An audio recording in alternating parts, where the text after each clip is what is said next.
இந்த வீடியோ பாருங்க. இந்த வீடியோல நடக்கிறது ஒரு சின்ன சம்பவம் தான். ஆனா இந்த சின்ன சம்பவத்தை வச்சு உங்க லைஃப்ல ரொம்ப பெரிய விஷயத்தை நீங்க கத்துக்கலாம். என்னன்னா, ஒரு தண்ணீர் தொட்டி இருக்கு. அந்த தண்ணீர் தொட்டிக்குள்ள கொஞ்சம் தண்ணி இருக்கு. அந்த தண்ணிக்குள்ள 4 மீன்கள் நீந்திக்கிட்டு இருக்கு. அந்த தண்ணீர் தொட்டி பக்கத்திலே சில அடி தூரத்துல ஒரு குளமும் இருக்கு.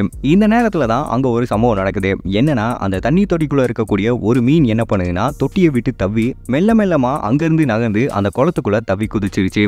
இந்த மீன் செஞ்ச விஷயத்தை பார்க்கும்போது உண்மையிலேயே ஆச்சரியமா தான் இருக்கு. தண்ணீரை விட்டு வெளியே தப்புனா நம்ம செத்து போயிடுவோம் அப்படின்னு தெரிஞ்சும் கூட அந்த மீன் தைரியமா தவ்வி குளத்தை போய் அடைஞ்சிருக்கேன். உண்மையிலேயே இது பெரிய விஷயம் தான். இதுல இருந்து நம்ம லைஃப்ல என்ன கத்துக்கலாம் அப்படின்னா, நிறைய பேர் இப்போ தன்னோட வாழ்க்கையில அடுத்த கட்டத்துக்கு போறதுக்கான முயற்சியில இருப்பாங்க. ஒரு சில பேர் முயற்சி பண்ணவே பயப்படுவாங்க. எங்க முயற்சி பண்ணா நம்ம தோத்து போயிடுவோம் அப்படின்ற ஒரு எண்ணத்துல தான் இருப்பாங்க. ஆனா தைரியமா நம்ம அடி எடுத்து வச்சோம்னா கண்டிப்பா வெற்றி நிச்சயம் அப்படின்றதுக்கு இந்த மீன் செஞ்ச சம்பவமும் ஒரு உதாரணம். இதை பத்தி நீங்க என்ன நினைக்கிறீங்கன்னு மறக்காம கீழே கமெண்ட் பண்ணுங்க.